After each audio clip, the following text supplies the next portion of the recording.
Quality एकदम perfect पहुंच पा रही है। टाइम हो गया है। हर जी सर, आप हमारा नाम कभी नहीं लेते हैं। नीतीश, नीतीश, रिया, शिवी शर्मा, रिंकू पाल, विक्रमादित्य, रिया, शिवा, अभिषेक, कशिश, अनुपमा, दीपक, उज्जवल, Deepam, Amit, Dheeraj, Dheer, Kamlesh, Rinku. A very good afternoon to all. हाँ जी Shiva, a very good afternoon to all. हाँ जी, क्लास देखो अभी मैंने आप लोगों की ना सारी क्लासेस अभी चेक करी हैं, और अभी मैं बैठ के यही काम कर रहा था। मैं चेक कर रहा था कि कौन कौन सी क्लास पीएनजी है जो अपडेट नहीं हुई है, कौन कौन सी जो पीडीएफ है वो अपडेट नहीं हुई है, और मैंने अपने टेक्निकल स्टाफ को आपका सारा कंटेंट भेज दिया है। सारा का सारा कंटेंट भेज दिया है। हाँ, तबीयत खराब है क्या आपकी वॉइस से लग रहा है? भैया तबीयत तो भैया सर्दी खांसी जुकाम, और क्या है। 2 दिन पहले से एक्चुअली था गया कि जयपुर में ठंड तो पड़ती नहीं है। अब अचानक से परसों से क्या हुआ, जयपुर में वो ठंडी हवाएं चलने लगी हैं, और मैं निकल गया था अपनी फैमिली को लेके मार्केट घूमने। तो वो हवाएं मेरे सर में लग गई, और बहुत तेज हवा चल रही थी 2 दिन पहले। और बस 2 दिन से तबीयत थोड़ी सी हमारी सर्दी खांसी जुकाम है, और कुछ नहीं है। First time on live. आप बहुत अच्छा पढ़ाते हैं, रीजनिंग एकदम मस्त। सर आप 12th क्लास में किस सब्जेक्ट से 12th किए थे? मेरा जो 12th था वो था पीसीएम से, फिजिक्स केमिस्ट्री मैथ्स। हाँ जी, आप मेरा भी नाम नहीं लेते हैं। काव्या, हाँ काव्या का तो नाम शायद मैंने कभी नहीं लिया इस बैच में, पहली बार ही ले रहा हूँ। काव्या, अंजलि शर्मा, अनुपम, मिलन, उरान, उरा, उरोन, उरोन, मिलन, उरोन, सुदेश के सिंह, सोमनाथ कुमार। हाँ जी, राधे, राधे राधे, शिवानी, अंकुर यादव। चलिए अब बहुत नाम ले लिए हम लोगों ने। तो हमने जो अभी टॉपिक कंप्लीट किया था डेट वाज कैलेंडर, है ना? सर मैं आपसे बहुत प्यार करता हूँ। I love you sir. Love you too बेटा। You sir god of reasoning, Anshu Rajput, Nagla Dhobiyan. अबे तुम तो पूरा पिन कोड के साथ अपना एड्रेस भेज दो। जितेंद्र यादव, सूरज। अब तुम नाम ही बुलवाते रहोगे, आज कुछ पढ़ोगी भी। रोहिणी, अभिलक्ष्य। आज तो तुम नाम ही नाम बुलवाने के चक्कर में रह गए हो। सर 11 दिसंबर से 12 जनवरी के बीच के नोट्स अपडेट नहीं हुए हैं, मैंने बता दिए। मैंने आज अपलोड करवा दिए हैं सारे के सारे, चिंता मत करो। मैं अभी ही सारे के सारे नोट्स देकर आया हूँ, सब अपडेट हो जाएंगे। अब आप परेशान मत करो। परेशान होने की आपको जरूरत नहीं है। जिस क्लास में जो नोट्स अपडेट नहीं हुए हैं वो सारे नोट्स मैंने अपडेट करा दिए हैं। आज शाम तक तुम्हारे सारे के सारे नोट्स अपडेट हो जाएंगे, सब अपडेट हो जाएंगे। ठीक है चलिए, अब मैं आप लोगों को ना एक डिफरेंट टाइप की रीजनिंग आज शुरू करने जा रहा हूँ। देखो आप लोगों को पता है, जो रीजनिंग है हमारी, है ना, जो रीजनिंग है उसको कितने पार्ट्स में डिवाइड किया गया है? Sir reasoning number 1 verbal reasoning, एक होती है हमारी verbal reasoning. Number 2 non verbal reasoning. Non verbal यानी कि पिक्चर वाले क्वेश्चन, है ना। Verbal reasoning. तीसरी जो रीजनिंग है वो है एनालिटिकल रीजनिंग। एनालिटिकल रीजनिंग मतलब विश्लेषणात्मक रीजनिंग। अच्छा, ये जो एनालिटिकल रीजनिंग है, अभी 3-4 साल पहले की बात करूं तो एनालिटिकल रीजनिंग के क्वेश्चन एग्जाम में आना बंद हो गए थे। लेकिन जब से रीजनिंग मेंस में आई है, जब से रीजनिंग हमारे मेंस में आई है, तब से ये एनालिटिकल रीजनिंग जो चैप्टर्स हैं वो बहुत इंपॉर्टेंट हो गए हैं। हालांकि नॉन वर्बल रीजनिंग और एनालिटिकल रीजनिंग, नॉन वर्बल के भी भैया 5-7 क्वेश्चन हमारे एग्जाम में बनते ही बनते हैं, और अब एनालिटिकल के भी ना 2-4 क्वेश्चन हमारे एग्जाम में बनते ही बनते हैं। समझ रहे हो? और सबसे बड़ा जो पोर्शन है रीजनिंग का वो नो डाउट वर्बल रीजनिंग है। ये बहुत बड़ा पार्ट है ना। नॉन वर्बल छोटा सा पार्ट है जिसको कंप्लीट करने में 5-6 क्लासेस की जरूरत होती है। वैसे ही एनालिटिकल रीजनिंग भी छोटा सा पार्ट है जिसको कंप्लीट करने में 6-8 क्लासेस की जरूरत है। 6 to 8 क्लासेस में हम पूरा का पूरा एनालिटिकल रीजनिंग खत्म कर सकते हैं। नॉन वर्बल बेटा 5-6 क्लासेस में खत्म कर देते हैं हम नॉन वर्बल रीजनिंग। और वर्बल रीजनिंग ही है जो सबसे ज्यादा समय लेती है हमारी। तो आज मैं जो शुरू करने जा रहा हूँ रीजनिंग वो है एनालिटिकल रीजनिंग। सर ये एनालिटिकल रीजनिंग क्या है? सर एनालिटिकल रीजनिंग है बेटा, एनालिटिकल जो रीजनिंग है ना, बेसिकली एनालिटिकल रीजनिंग है जिसमें स्टेटमेंट्स वाले क्वेश्चन बनते हैं। सर ये जो स्टेटमेंट वाले क्वेश्चन है कौन कौन से बनते हैं? Statement assumptions, statement conclusions, statement assumptions, statement conclusions, argument, statement arguments,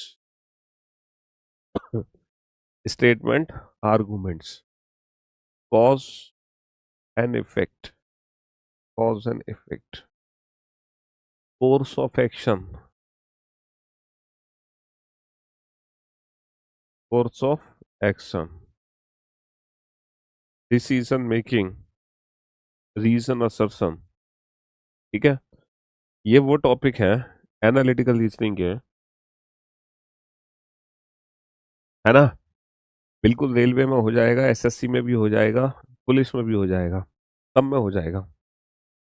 Hindi में बेटा मैं लिखूंगा जब मैं इन चैप्टर्स को पढ़ाऊंगा, अभी फिलहाल पढ़ा नहीं रहा हूँ, सिर्फ ये बता रहा हूँ, तो अभी आपको जरूरत भी नहीं है हिंदी अंग्रेजी की। अजम्पशंस जिसको हिंदी में बोलते हैं पूर्व धारणा, लिखना चाहो तो चलो लिख लो। कंक्लूजन्स जिसको हिंदी में बोलते हैं कथन और निष्कर्ष। आर्गुमेंट जिसको हिंदी में बोलते हैं कथन और तर्क। कॉज एंड इफेक्ट कारण और परिणाम। ठीक है, कोर्स ऑफ एक्शन कथन और कार्यवाही। डिसीजन मेकिंग यानी कि निर्णय लेना, निर्णय लेना। रीजन असर्शन अभिकथन और कारण, अभिकथन और कारण। ये चैप्टर के नेम है जो हम एनालिटिकल रीजनिंग में पढ़ते हैं, समझ रहे हो? और आजकल एग्जाम में ना, आजकल एग्जाम में इन हर एक टॉपिक से रिलेटेड क्वेश्चन पूछा जा रहा है, अजम्पशन से, कंक्लूजन से, आर्गुमेंट से, कॉज एंड इफेक्ट से। एक ना वो बनवा दो, है ना, कोर्स ऑफ एक्शन से। मैं वो कफ सिरप और वो क्या कहते हैं उसको, वो स्ट्रेप्सिल्स।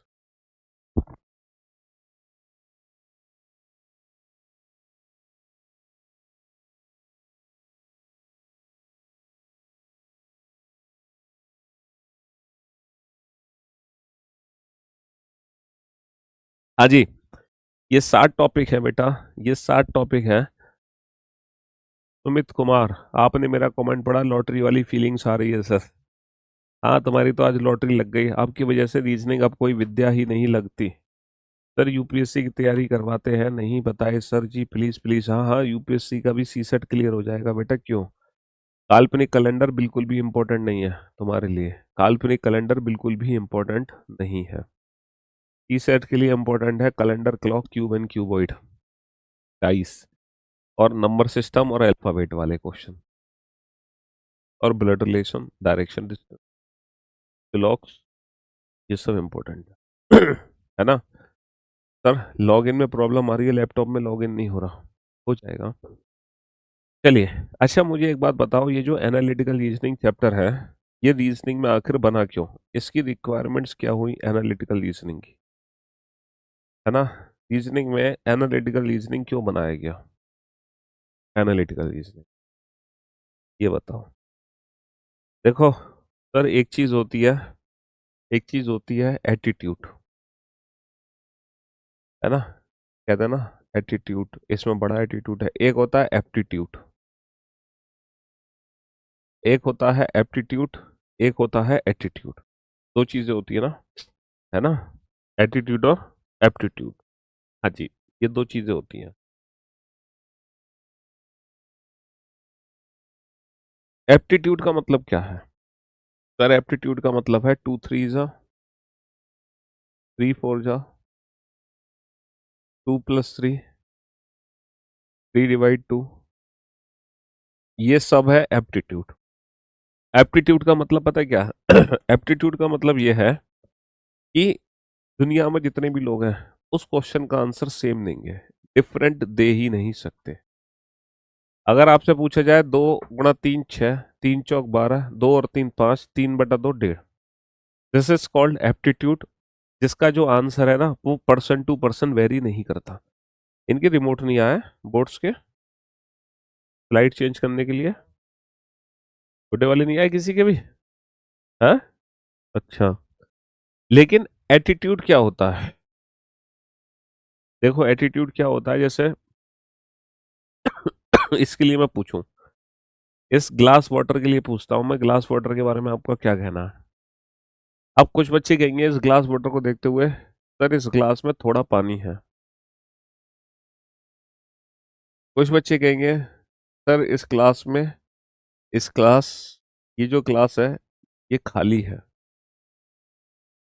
कुछ बच्चे कहेंगे सर थोड़ा कुछ पानी है, कुछ पानी है और कुछ हवा है। कहने का मतलब है attitude person to person vary करता है ना? एटीट्यूड हमारा पर्सन टू पर्सन वेरी करता है। जैसे नंबर लिखा है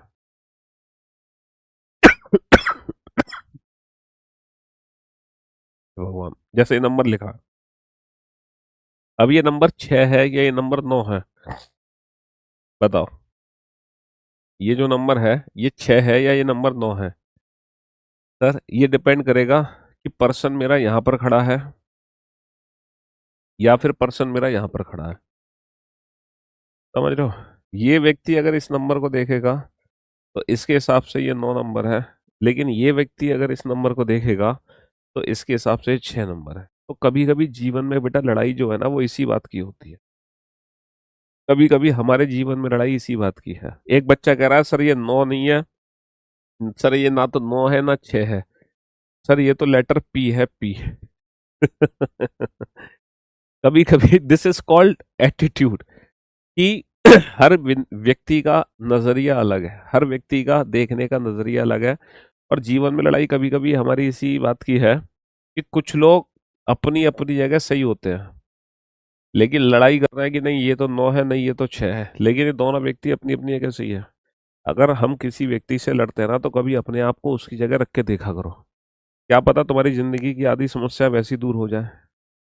समझ रहे हो? जीवन में लड़ाई इसी चीज की होती है कि हम सिर्फ अपने ऊपर फोकस करते हैं, सामने वाले पे नहीं करते। तो अगर आपको किसी से कोई दिक्कत है तो आप एक बार अपनी जगह की जगह अपने आप को रख कर देखो, हो सकता है आपका देखने का नजरिया चेंज हो जाए।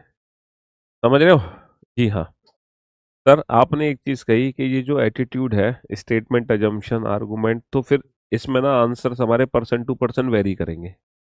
अगर sir answer person to person vary करेंगे, है ना, अगर आंसर पर्सन टू पर्सन, बेटा मेरा जो व्हाट्सअप नंबर है ना, अगर आपको यूपीएससी के सिलेबस के बारे में कुछ भी पूछना है तो मेरा जो व्हाट्सअप नंबर है, जो मेरी बुक पे लिखा हुआ नंबर है ना, आप वो नंबर यूज कर सकते हो। जिस बच्चे के पास मेरी किताब है उस किताब में मेरा व्हाट्सअप नंबर लिखा हुआ है पब्लिकेशन का, आप उस पब्लिकेशन के नंबर को यूज कर सकते हो, लेकिन मैं अपना पर्सनल व्हाट्सअप नंबर नहीं दे सकता। हाँ, वो जो आप मैसेज करोगे उस व्हाट्सअप नंबर पे, डेफिनेटली वो मैसेज मेरे पास आ जाएगा और वो रिप्लाई भी मैं दे दूंगा। आपका कोई इंपॉर्टेंट मैसेज होगा तो वॉइस मैसेज मैं खुद करूंगा, उस पर चिंता मत करो, रिप्लाई पे। और टीम डेली शाम को वो मैसेज मेरे को दिखाती है, सारी की सारी, जितने भी शाम को बैठ के जितने भी इंपॉर्टेंट मैसेज होते हैं सबका रिप्लाई मैं देता हूँ खुद। बाकी हमारी टीम ही दे देती है रिप्लाई, है ना? हाँ जी। हाँ, तो मैं क्या समझा रहा था आपको? तो मैं ये समझा रहा था कि सर अगर मान लो स्टेटमेंट, अजम्पशन, आर्गुमेंट में हमारे क्वेश्चन के answer person to person vary कर रहे हैं, इसका मतलब ये है सर, इसका मतलब ये है कि सर अजम्पशन के आंसर तो हर व्यक्ति दो देगा, तो फिर तो सबके आंसर गलत हो जाएंगे एग्जाम में। फिर आंसर सही किसका माना जाएगा? भाई पेपर में सही आंसर किसका माना जाएगा? फिर तो सबके आंसर गलत हो जाएंगे ना, क्योंकि सबके सब अपनी अपनी जगह पे सही होंगे। तो हमें अब क्या करना है? अब हमें ना एग्जामिनर के नजरिए से सोचना है ना? हमें क्या करना है? हमें एग्जामिनर के नजरिए से सोचना है कि जो एग्जामिनर है ना, जो हमारा एग्जामिनर है, एग्जामिनर का नजरिया क्या है, यानी कि वो हमसे क्या पूछना चाह रहा है। एग्जामिनर लेफ्ट हैंड साइड पे खड़ा है या राइट हैंड साइड पे खड़ा है, या एग्जामिनर को लेटर पी दिखाई दे रहा है। अब हमें एग्जामिनर का दिमाग पढ़ना है। तो कहने का मतलब है, ये जो एनालिटिकल रीजनिंग है ना, इसमें एनालिटिकल रीजनिंग में कुछ कुछ पॉइंट्स हैं, अगर हम उन पॉइंट्स का ध्यान रखें तो हम कहीं हद तक अपने क्वेश्चन के परफेक्ट आंसर दे सकते हैं। जैसे जब मैं इस ग्लास वाटर के बारे में बात कर रहा था ना आपसे, ग्लास वाटर के बारे में, तो इसमें जो सबसे सही आंसर निकलेगा ना वो ये निकलेगा, इस गिलास में पानी है। अगर हम कहें ये गिलास खाली है, तो ये आंसर जो है गलत है। क्योंकि हमें अपना जो नजरिया है वो हमेशा क्या रखना है, पॉजिटिव रखना है। हमें हमेशा सकारात्मक सोच के साथ चलना है, सकारात्मक, है ना। अगर आप तारक मेहता का उल्टा चश्मा देखते हो तो हकारात्मक। तो हमें हमेशा पॉजिटिव माइंड के साथ चलना है, सकारात्मक सोच के साथ चलना है। लाइफ में हमेशा पॉजिटिव ही पॉजिटिव रहना है, हमें नेगेटिव बिल्कुल भी नहीं होना। हर जगह हमें क्या देखना चाहिए, अच्छा ही अच्छा देखना चाहिए, सब हो रहा है अच्छा हो रहा है। और कभी भी एकदम पर्सनल लेवल पे नहीं सोचना। हमें हमेशा सोसाइटी सोसाइटी के पॉइंट ऑफ व्यू से सोचना है। पर्सनल लेवल पे हमें नहीं जा रहा है, हमें एज ए सोसाइटी को लेके चलना है। किसको लेके चलना है, सोसाइटी को लेके चलना है। हाँ जी, हमें एज ए सोसाइटी को लेके चलना है, पर्सनल लेवल पे नहीं सोचना है। कुछ बातें हैं जो हमें ध्यान रखनी है हर इंडिविजुअल चैप्टर में। तो सबसे पहले जो मैं टॉपिक शुरू करने जा रहा हूँ आज आपका, वो बड़ा ही इंटरेस्टिंग टॉपिक है। और उस टॉपिक का नाम है बेटा कॉज एंड इफेक्ट। सबसे पहले ये टॉपिक शुरू कर रहा हूँ मैं, ताकि आपके अंदर ना थोड़ा सा कॉन्फिडेंस आ जाए कि हाँ, एनालिटिकल रीजनिंग में आप एकदम परफेक्ट आंसर दे सकते हो। एनालिटिकल रीजनिंग में बेटा 99.99% क्वेश्चन के आंसर आप एकदम परफेक्ट दोगे, कभी गलत नहीं हो सकती, ये मेरी गारंटी है। मेरे पढ़ाने का तरीका ऐसा है कि एनालिटिकल रीजनिंग में भी एक भी क्वेश्चन आपका गलत नहीं होने दूंगा। जी हाँ, आप एकदम परफेक्ट आंसर दे के जाओगे, है ना। और फुल मौज के साथ एकदम परफेक्ट आंसर आएंगे आपके, बेहतरीन तरीके से, और आपने सोचा भी नहीं होगा सर, है ना। एनालिटिकल रीजनिंग में आपके परफेक्ट आंसर आ सकते हैं। कॉज एंड इफेक्ट, जिसको हिंदी में बोलते हैं कारण और परिणाम। इसको हिंदी में क्या कहते हैं, इसको हिंदी में कहते हैं कारण और परिणाम। बेसिकली इस चैप्टर में क्या होता है, कॉज एंड इफेक्ट चैप्टर में, कॉज एंड इफेक्ट चैप्टर में होता यह है कि हमारे पास दो कथन होते हैं। एग्जाम में दो स्टेटमेंट होते हैं। स्टेटमेंट ए यानी कि कथन ए, और स्टेटमेंट बी यानी कि कथन बी। ठीक है। दो स्टेटमेंट होंगे, ये एक स्टेटमेंट होगा, एक स्टेटमेंट ये होगा। अब हमें ये पहचानना है कि इन दोनों कथनों में से कौन सा कथन हमारा कारण है और कौन सा कथन हमारा परिणाम है। यहाँ पे 5 तरीके के विकल्प बनते हैं। कितने तरीके के ऑप्शन बनते हैं, यहाँ पर 5 तरीके के विकल्प बनते हैं, है ना। 5 तरीके के विकल्प बनते हैं, और वो कौन कौन से विकल्प हैं जरा ध्यान से सुनना। यहाँ पे 5 तरीके के ऑप्शन बनते हैं। पहला ऑप्शन ये बनता है ए कारण है और बी उसका परिणाम है। दूसरा ऑप्शन बनता है बी कारण है और ए उसका परिणाम है। तीसरा ऑप्शन बनता है जब ए और बी दोनों ही कथन कारण है। एक चौथा ऑप्शन बनता है जब ए और बी दोनों ही परिणाम है। और इन दोनों परिणाम के पीछे जो कारण है वो अलग अलग है। इन दोनों परिणाम के पीछे जो कारण है वो अलग अलग है। और एक ऑप्शन मेरा बनता है जब ए और बी दोनों ही परिणाम है, जब ए और बी दोनों परिणाम है और इन दोनों परिणाम के पीछे जो कारण है वो एक ही है। इन दोनों परिणाम के पीछे जो कारण है वो एक ही है। ये 5 प्रकार के विकल्प हैं, है ना। 1 2 3 4 5। आप इन पांचों विकल्प को पहले एक बार ध्यान से देख लो। आप इन पांचों विकल्प को ध्यान से देख लो। इन पांचों विकल्प को आप ध्यान से देख लो। देखो इन पांचों विकल्प को ध्यान से देख रहे हो या नहीं, हाँ।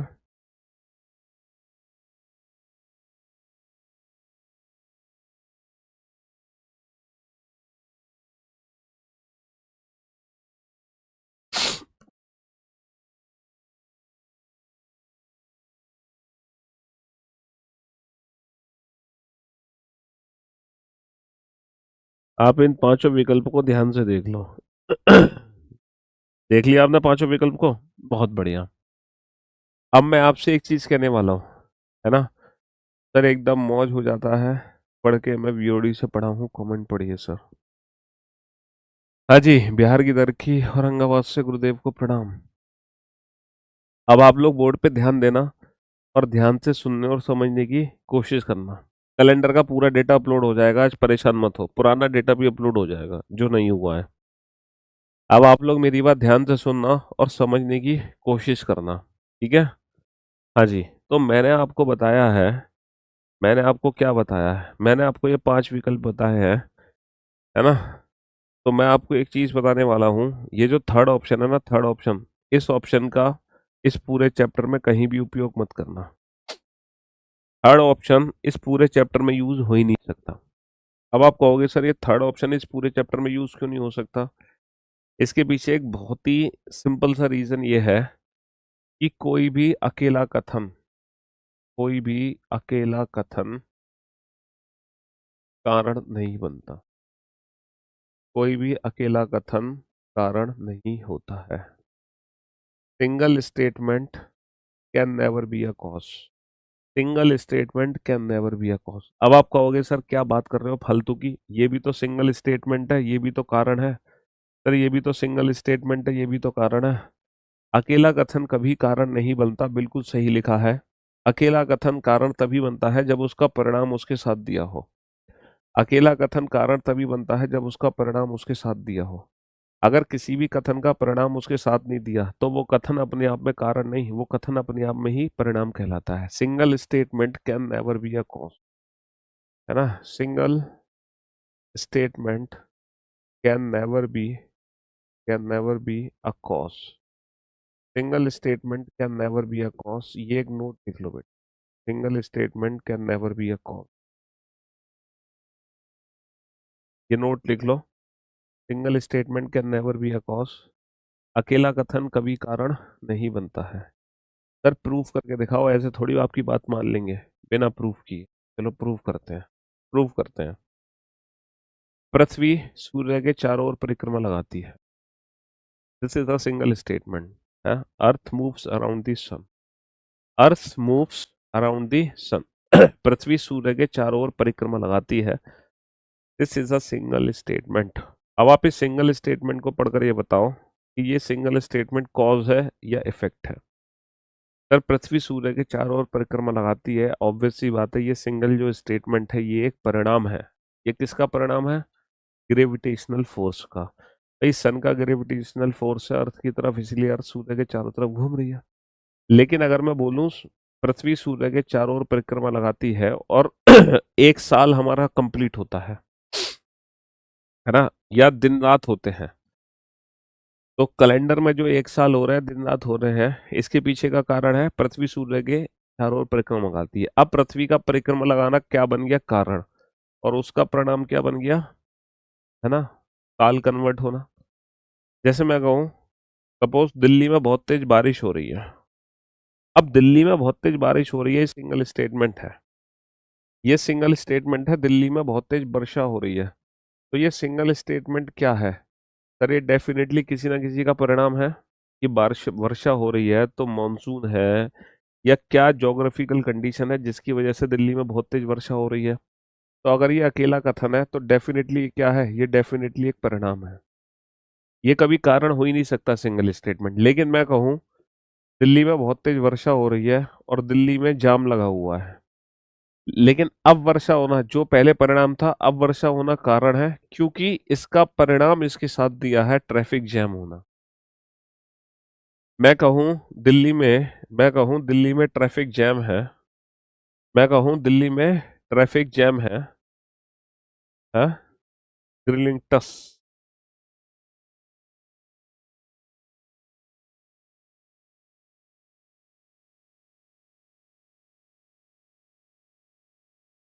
Vanilla Strepsils. हाँ जी। मैं कहूँ दिल्ली में ट्रैफिक जाम है, दिल्ली में लोग, है ना, ऑफिस देरी से पहुंचे।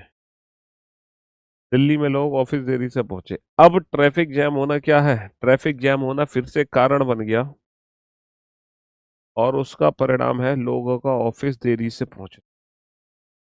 मैं कहूँ लोग ऑफिस देरी से पहुंचे, लोग ऑफिस देरी से पहुंचे, है ना, और सारे ऑफिस लेट शुरू हुए। तो अब देरी से पहुंचना कारण हो गया और उसका परिणाम ऑफिस का लेट रन करना। तो कहने का मतलब है कोई भी सिंगल स्टेटमेंट, कोई भी जो सिंगल स्टेटमेंट है वो कभी कारण नहीं बनेगा। वो हमेशा क्या होगा, किसी ना किसी चीज का परिणाम होगा, लेकिन वो कारण बन जाता है जब उसका परिणाम उसके साथ देते हैं। अभी यहाँ पे परिणाम है, अब यही परिणाम बेटा कारण बन गया कब? जब इसका भी परिणाम हमने दे दिया, और यही कारण बन गया तब जब इसका भी परिणाम हमने दे दिया। तो single statement can never be a cause, it's always be an effect. ये हमेशा एक इफेक्ट होगा। अगर ये कॉज, सिंगल स्टेटमेंट कॉज तभी होता है, सिंगल स्टेटमेंट कॉज तभी होता है जब उसका इफेक्ट उसके साथ दिया हो। जब तक इफेक्ट साथ नहीं होगा जब तक इफेक्ट साथ नहीं होगा, सिंगल स्टेटमेंट कॉज और ये क्या है, इफेक्ट। समझ रहे हो? तो अब आप समझ गए मैं आपसे क्या कहना चाह रहा था। मैं आपसे कहना चाह रहा था मैं आपसे कहना चाह रहा था कि थर्ड ऑप्शन हम कभी भी यूज नहीं कर सकते अपनी लाइफ में, क्योंकि सिंगल स्टेटमेंट कभी कॉज नहीं हो सकते। अब बात यह है कि सर इन दोनों ऑप्शन में से कैसे पहचानोगे कि कौन सी घटना हमारी कारण है और कौन सी घटना परिणाम? हमें पता कैसे चलेगा? जैसे मान लो, हमें पता कैसे चला सर वर्षा होना कारण है और ऑफिस देरी से पहुंचना उसका परिणाम है? ये बात हमें कैसे पता चलेगी? देखो, अगर कोई भी दो घटनाएं एक दूसरे से संबंधित है, अगर कोई भी दो घटनाएं एक दूसरे से संबंधित है, तो सीधी सी बात यह है, एक ऐसी घटना होगी जो पहले घटित होगी और एक ऐसी घटना होगी जो बाद में घटित होगी। होगी कि नहीं होगी? हाँ सर, ये भी कंफर्म है। एक घटना पहले घटित होगी, एक घटना बाद में घटित होगी। हमेशा याद रखना, जो घटना जो घटना हमारी पहले घटित होती है वो क्या है, कारण, और जो घटना बाद में घटित होती है वो क्या है, परिणाम। भाई सिंपल सी बात है, एग्जाम पहले होता है या रिजल्ट पहले आता है? सर हमारा रिजल्ट तो एग्जाम से पहले आ जाता है है? तो जो परिणाम होता है, जो रिजल्ट्स होते हैं, जो इफेक्ट होते हैं, वो हमेशा बाद में आते हैं, और जो कॉज होंगे वो पहले। तो अब आप प्रैक्टिकली सोचो कि पहले वर्षा होगी या पहले ट्रैफिक जैम होगा? सर ऑब्वियस सी बात है, पहले वर्षा होगी और बाद में क्या होगा, बाद में ट्रैफिक जैम होगा। तो ये पहचानना बहुत आसान होता है कि कारण क्या है, परिणाम क्या है। पहले ट्रैफिक जैम होगा या पहले लोग ऑफिस देरी से पहुंचेंगे? सर पहले ट्रैफिक जैम हुआ और बाद में लोग ऑफिस देरी से पहुंचे। पहले लोग ऑफिस देरी से पहुंचेंगे या पहले ऑफिस लेट रन होगा? सर पहले लोग पहुंचे ही नहीं और बाद में ऑफिस लेट रन हुआ। तो जो घटना हमारी पहले घटित होगी, जो घटना हमारी पहले घटित होगी वो कारण है, और जो बाद में घटित होगी वो क्या है, परिणाम है।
आधे घंटे से एक पीडीएफ में फंसा रहा है।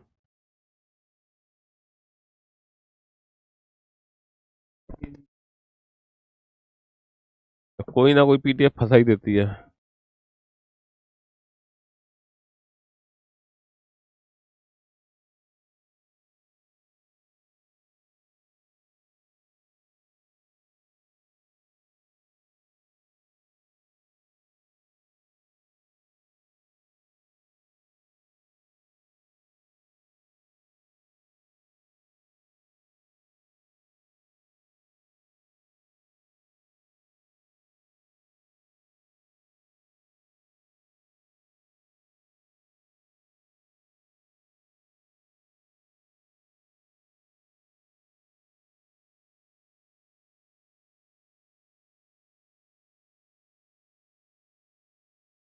हाँ जी।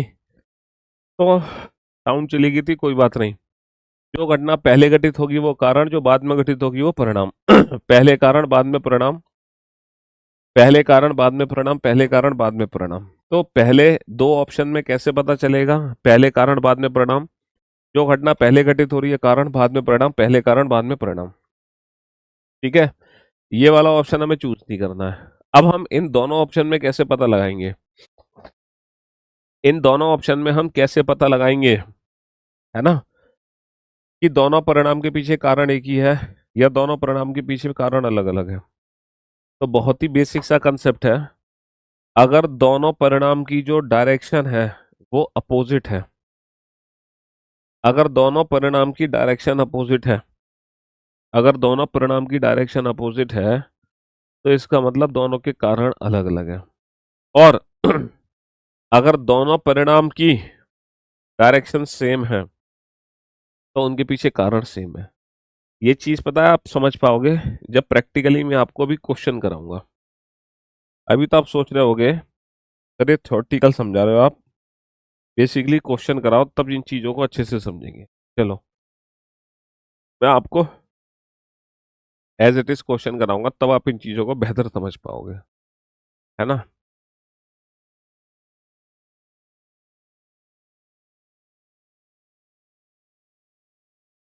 Analytical reasoning.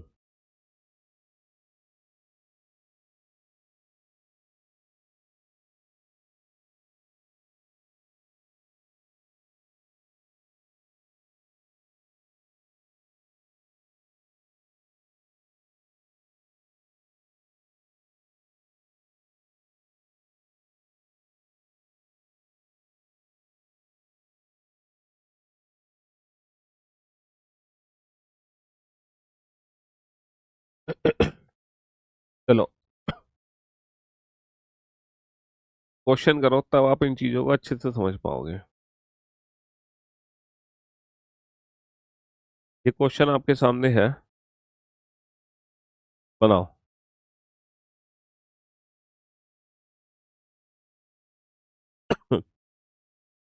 पहले तो आप ये देखो, क्या ये दोनों घटनाएं एक दूसरे से संबंधित है? कैलेंडर के कंप्लीट टेस्ट अपलोड हो जाएंगे, चिंता मत करो। क्या ये दोनों घटनाएं एक दूसरे से संबंधित है? ये चेक करो।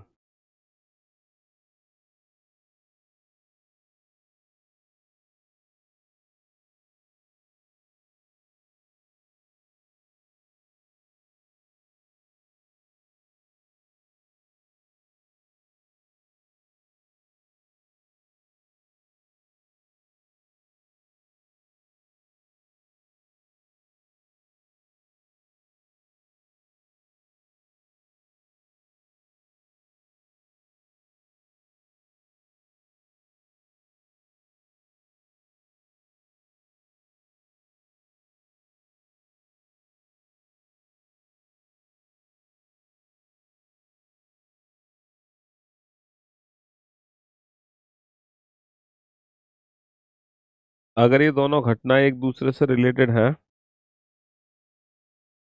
तो आप ये पता लगाओ कौन सी घटना पहले घटित हो रही है।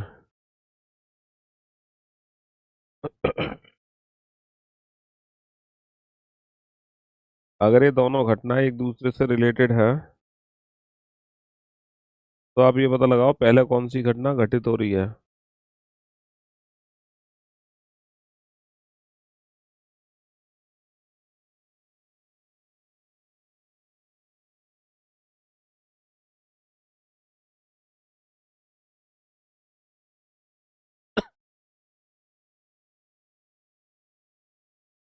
हाँ जी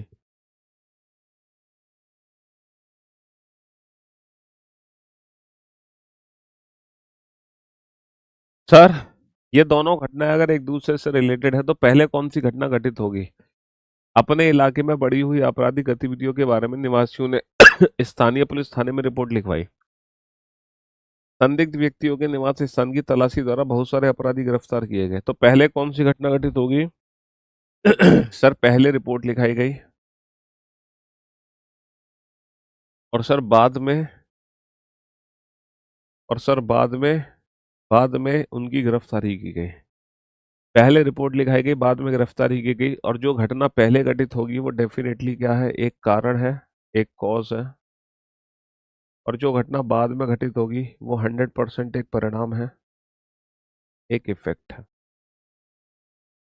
समझ रहे हो? सिंपल सी चीज है। तो इस क्वेश्चन का आंसर आ जाएगा, यदि कथन ए कारण है और कथन बी उसका परिणाम है। यदि कथन ए कारण है और कथन बी उसका परिणाम है। If statement A is the cause and statement B is its effect, option A is the right answer. बेटा 0.1% भी कॉज एंड इफेक्ट हुआ, एक भी क्वेश्चन आपका गलत नहीं होने दूंगा। I am from Kashmir, that is why I don't understand. Safina, this is not the reason. You are from Kashmir, that is why you are not understanding what am I telling you. Safina, I am saying that the incident which occur first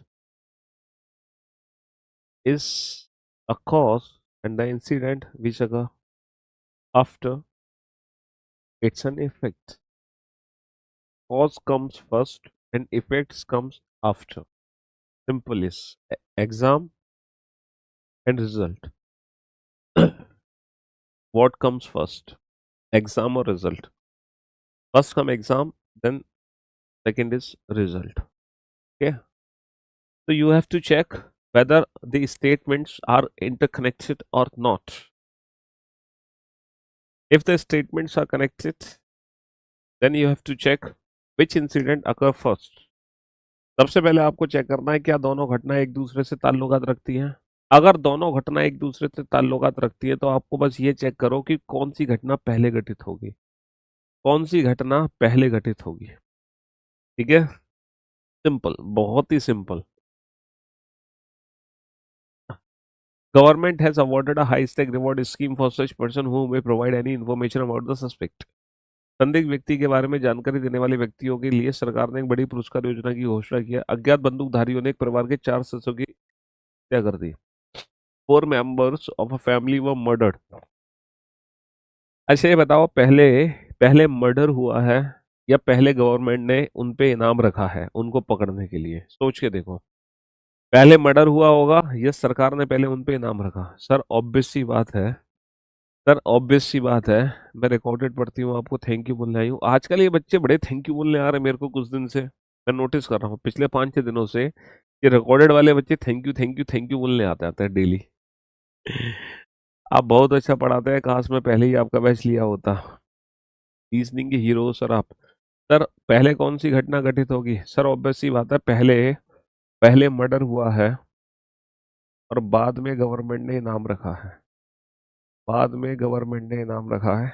तो if statement B is the cause and statement A is effect, तो सफीना अब आप समझ पा रहे हैं हम क्या कहना चाह रहे हैं? सुपर से ऊपर रीजनिंग का हीरो। हाँ जी। तो कथन बी कारण है और कथन ए उसका परिणाम है ना? कथन बी कारण है। थैंक यू सर, सच में आप बहुत अच्छा पढ़ाते हैं, शुक्रिया, थैंक यू सो मच। चलिए साहब, नेक्स्ट। Next question. बेटा कॉज एंड इफेक्ट आज तक किसी भी बच्चे ने एनालिटिकल रीजनिंग के जो क्वेश्चन है ना वो सही नहीं किए हैं, लेकिन अब आप एनालिटिकल रीजनिंग पढ़ लोगे ना हमसे तो एनालिटिकल स्टेटमेंट वाले चैप्टर भी आपसे कभी गलत नहीं होंगे। King of reasoning. आप मेरा मैसेज नहीं देख रहे हैं क्या? हम आपको भी देख रहे हैं, तो मैसेज की बात कर रहे हैं। हाँ जी, हम दिल्ली में नहीं है अभी भैया, राजस्थान जयपुर में है। आप भगवान हो क्या? इतना अच्छा कैसे पढ़ा लेते हो? चढ़ाओ मत सर को भैया, बहुत चढ़ा रहे हो सर को तारीफ कर करके। आप पहले ये चेक करो, क्या दोनों स्टेटमेंट एक दूसरे से कनेक्टेड है या नहीं। अगर दोनों स्टेटमेंट एक दूसरे से कनेक्टेड हैं तो आपको चेक करना पड़ेगा कौन सी घटना पहले घटित होगी। जो घटना पहले घटित होगी वो कारण, जो घटना बाद में घटित होगी वो परिणाम।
यस।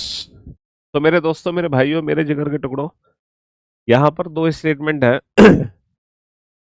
दिन भर शहर के प्रभावित क्षेत्रों में पथराव की छुटपुट घटनाएं हुई। भैया दिन भर छुटपुट घटनाएं हो रखी हैं, बहुत बढ़िया। शहर के प्रभावित क्षेत्रों से बहुत से घायल लोगों को अस्पताल ले जाया गया। तो प्रैक्टिकली सोच समझ के बताओ, पहले कौन सी घटना घटित होगी, पहले पथराव होगा या पहले लोग घायल होंगे। सर ऑब्वियस सी बात है, पहले लोग घायल होंगे, बाद में पथराव होगा। पहले लोग घायल होंगे, बाद में पथराव होगा, तो जो पहले घटना घटित होगी, जो पहले घटना घटित होगी वो कॉज, और जो बाद में घटना घटित होगी वो क्या है, जो बाद में घटना घटित होगी वो परिणाम। पहले कारण और बाद में आएगा परिणाम, बाद में आएगा इफेक्ट। समझ रहे हो। तो इस क्वेश्चन का आंसर आ गया, if statement A is the cause and statement B is its effect. अभी तक आपने 3 क्वेश्चन के आंसर दिए, और कभी जिंदगी में सोचा था कि एनालिटिकल रीजनिंग के भी आप आंसर परफेक्शन के साथ दे सकते हैं। हाँ, आपको यकीन था खुद पर कि एनालिटिकल रीजनिंग जैसा सब्जेक्ट, स्टेटमेंट वाले जैसे क्वेश्चन, हम एक ही बार में सही आंसर दे देंगे। नहीं था ना यकीन। बट अब आप चिंता मत करो, आप हर तरीके से ऐसे ही आंसर दोगे। मैं रिकॉर्डेड पढ़ती थी, आज मेरी पहली लाइव क्लास है सर। आपसे पढ़कर रीजनिंग इजी लगने लगी है, थैंक यू सो मच। ये रिकॉर्डेड वाले बच्चे बड़े आ रहे हैं यार लाइव पे थैंक यू बोलने। भैया सबको ढेर सारा प्यार। तुम्हारा थैंक यू असली तब है जब आप सिलेक्शन ले लो, है ना।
हाँ जी।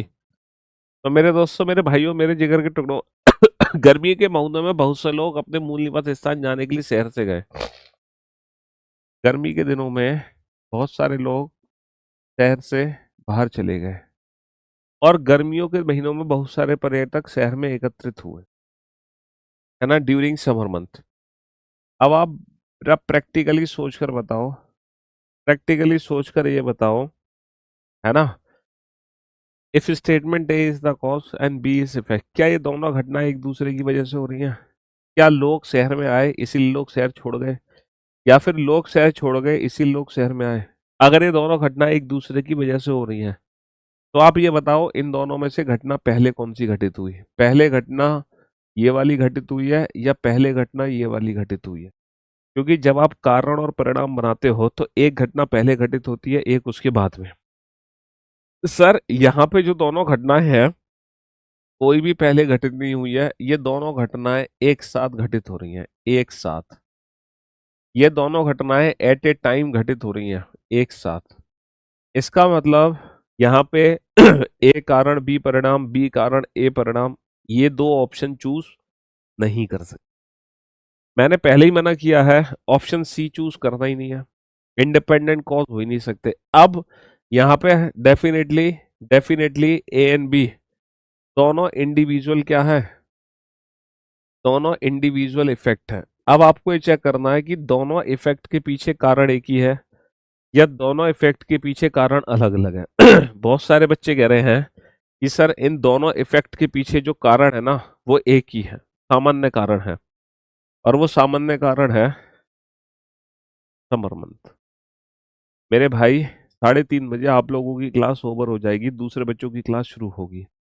तो क्या दोनों का सेम कॉज हो गया 3:30 बजे? नहीं ना।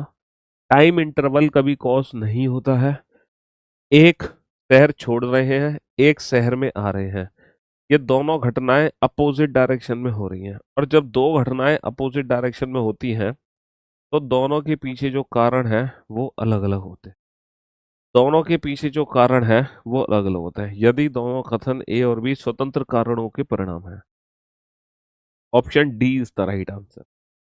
क्योंकि इन दोनों घटनाओं की जो डायरेक्शन है ना, इन दोनों घटनाओं की जो डायरेक्शन है वो डिफरेंट है। एक शहर छोड़ के जा रहा है, दूसरे शहर के अंदर आ रहा है। इसीलिए ऑप्शन डी चूज करना होगा 5वें क्वेश्चन में। चौथे क्वेश्चन में ये बात आपको सीखनी पड़ेगी। चलिए 5वें क्वेश्चन की तरफ आओ। ठीक है, आप पढ़ाते तो अच्छा है सर, पर आपकी स्माइल से पॉजिटिव एनर्जी मिलती है। थैंक्स सर, मैं बीओडी स्टूडेंट हूँ, आज पहली बार लाइव। अबे यार, इन बीओडी वाले बच्चों को तो मैं एक साथ ही प्यार दे देता हूँ। डेली डेली तो आना नहीं पड़ेगा इनको बेचारों को, सिर्फ थैंक यू बोलने के लिए। आप अगर असलियत में मुझे थैंक यू बोलना चाहते हैं ना, तो सिलेक्शन लेने के बाद मुझसे मिलने आओ। सिलेक्शन लो, फिर आप मुझसे मुलाकात करो, ये आपका असली थैंक यू होगा। हाँ जी, करो इस क्वेश्चन को सॉल्व। पानी भी ठंडा हो गया, गर्म पानी पीने के लिए मंगाया।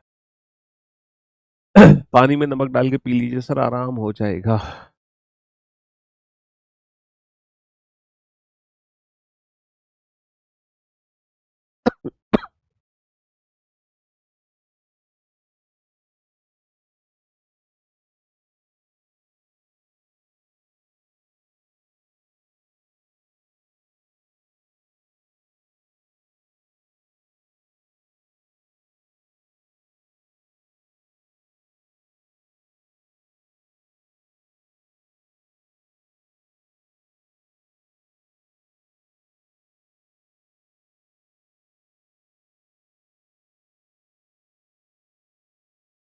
हाँ जी,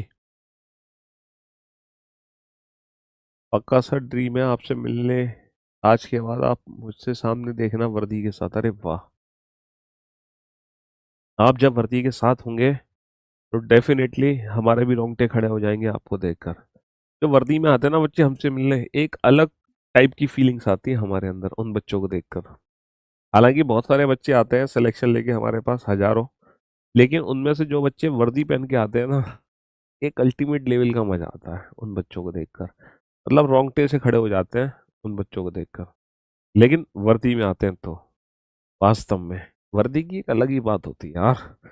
वैसे बच्चे सिलेक्शन लेकर आते हैं, है ना, आते हैं, पैर छूते हैं, गले मिलते हैं हमसे, अच्छा फीलिंग होती है, ऐसी कोई बात नहीं है, उनके साथ बैठते चाय नाश्ता करते हैं, खाना पीना खाते हैं। लेकिन स्पेशली आपने देखा होगा हम उन बच्चों को अधिक ज्यादा टाइम देते हैं जो वर्दी में आते हैं मिलने, क्योंकि वहां पर हमारी फीलिंग्स उनके लिए ना 4 गुना बढ़ जाती हैं। बस ऐसा लगता है कि मजा ही आ गया।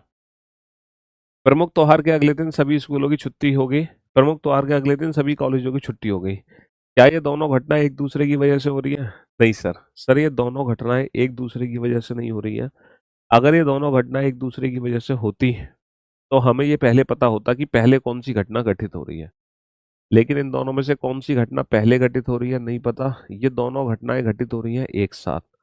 और अगर ये दोनों घटनाएं एक साथ घटित हो रही हैं तो डेफिनेटली इनमें से कोई कारण और कोई परिणाम नहीं है, तो पहला ऑप्शन हटा दो।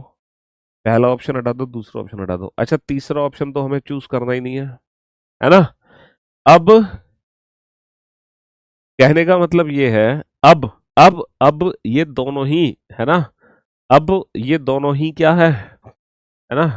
हाँ जी, अब ये दोनों ही सिंगल स्टेटमेंट इफेक्ट है। अब हमें ये चेक करना है इन दोनों इफेक्ट के पीछे जो कॉज है वो डिफरेंट कॉज है या कॉमन कॉज है। इन दोनों इफेक्ट के पीछे कॉज क्या है ये चेक करना है। सर इन दोनों इफेक्ट के पीछे जो कॉज है वो सेम कॉज होगा या डिफरेंट कॉज होगा, ये हमें पता कैसे चलेगा? पता कैसे चलेगा सर? सिंपल सी बात है, स्कूल भी बंद, कॉलेज भी बंद, इन दोनों की डायरेक्शन सेम है, और जब डायरेक्शन सेम है तो इन दोनों का जो कॉज होगा वो भी सेम होगा। तो अब आपको पता चल गया होगा कि कब हमें पहला ऑप्शन चूज करना है, कब दूसरा, कब चौथा, कब पांचवा। ये वाला ऑप्शन हमें कभी भी चूज नहीं करना है। तो कुल मिलाकर इस चैप्टर में बस 4 ही विकल्प बचते हैं हमारे लिए। There are only 4 option. केवल 4 ही विकल्प हमारे लिए बचते हैं। हाँ जी, बनाओ इसको, सॉल्व करो फटाफट से। हाँ जी, जल्दी से सॉल्व करो।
हाँ जी,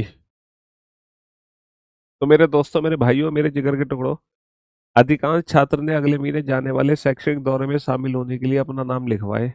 स्कूल अधिकारियों ने अगले महीने जाने वाले शैक्षणिक दौरे को रद्द कर दिया। क्या ये दोनों घटनाएं एक दूसरे से रिलेटेड है? कुछ बच्चे कह रहे हैं बिल्कुल एक दूसरे से रिलेटेड है। पहले पहले बच्चों ने नाम लिखाए, है ना, और बाद में वो रद्द कर दिया गया है।